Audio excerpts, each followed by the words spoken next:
quem defenda que o Biden vai renunciar depois da Super Tuesday, dia 5 de março. Quem é que defende isso? Um relatório emitido pela JP Morgan agora em janeiro desse ano. Nesse primeiro relatório que ela faz do ano, ela faz todo mês, ela coloca as 10 surpresas que podem acontecer no ano.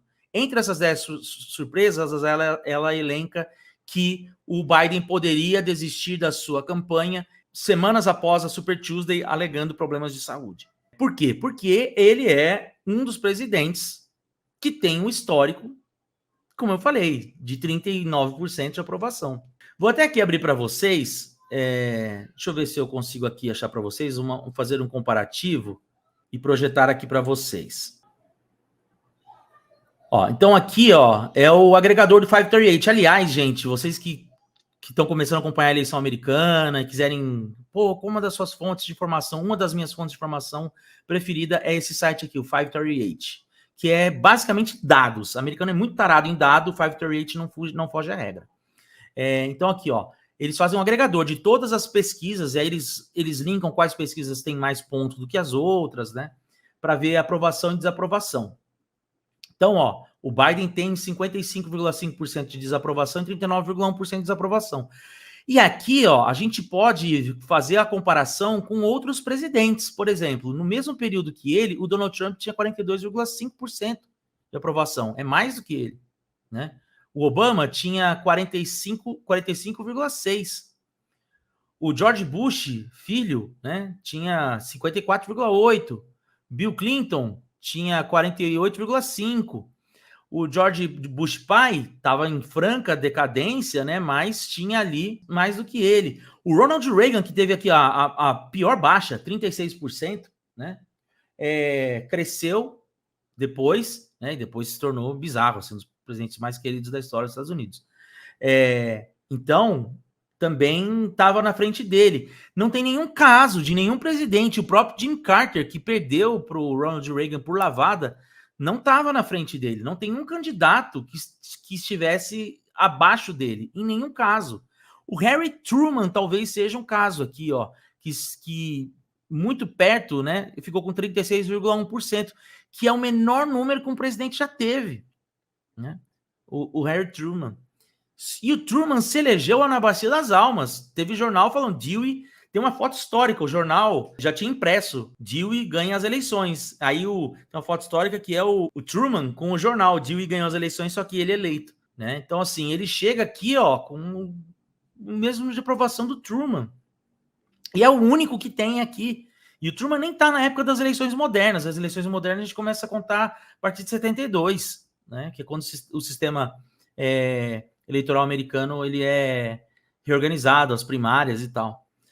Então, vejam só, o negócio está complicado para o Biden, né? Então, ele é um candidato, e aí eu vou pegar um exemplo aqui, que é o do Lyndon Johnson. Ele é um candidato que chega mais fraco para a tentativa de reeleição, né? Entre os democratas, desde o Lyndon Johnson. Se a gente for pegar aqui o Jimmy Carter estava melhor, estava com 53,8%, né? O Lyndon Johnson com 47,5%. E por que eu estou pegando o Lyndon Johnson? O Lyndon Johnson era o candidato à presidência dos Estados Unidos em 1968. O Lyndon Johnson assumiu depois da morte do Kennedy, em novembro de 63, e foi para a reeleição em 64. Antes disso, na verdade, havia sido aprovada uma emenda que colocava limites aos termos de reeleição do presidente. E o que fala a Constituição?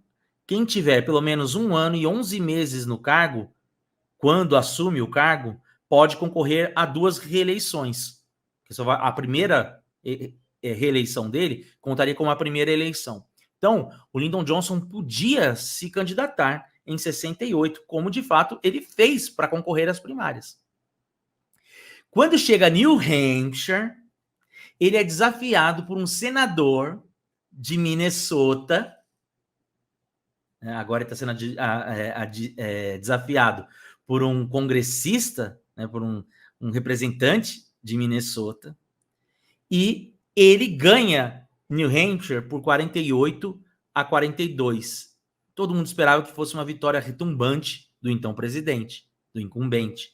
No entanto, o seu desafiante tem 42%. Quando isso acontece, o Robert Kennedy, irmão do John Kennedy, que era senador e tudo mais, decide entrar nas primárias. Lembrando que o processo de primária era diferente de hoje. Como eu disse, ele foi reorganizado em 72 por conta disso. Né? Por conta disso.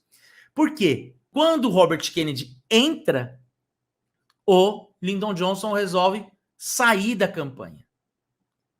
Ele sai da campanha, e aí o partido, no final do processo, o partido nem indica quem ficou em primeiro, indica o vice-presidente do Lyndon Johnson para concorrer em 68. E aí tem um racha gigante que já vinha de um tempo, né, que os democratas do Sul já tinham saído do partido, né? E aí você tem um terceiro, o George Wallace, candidato, que roubou votos, né? E aí facilitou para o Nixon vencer. E as primárias, e a Convenção Nacional de 68 foi em Chicago. Bom, então esse ano nós temos um presidente incumbente tentando a sua reeleição, indo para as primárias, sendo desafiado por um político de Minnesota em New Hampshire, com um Bob Kennedy tentando também se candidatar, que é o filho do Robert Kennedy, o Robert Kennedy Jr., que vai lançar sua candidatura como independente. E esse ano, adivinha onde será a Convenção Nacional? Chicago, assim como foi em 68. Então, tem muitas coincidências rondando aí esse histórico do Biden, e é possível, então, que talvez o JP Morgan acerte essa previsão de que o Biden deixe a sua candidatura de lado após a Super Tuesday, no dia 5 de março. Você acabou de assistir a um corte da Imperial Live, a live imperialista do canal do Sorrilha, e que vai ao ar toda sexta-feira às 8 horas da noite. Aproveite para deixar um like, se inscrever no canal caso não seja inscrito, caso não seja inscrita, e compartilhar esse vídeo com um amigo ou uma amiga. E considere também se tornar membro do canal. See ya!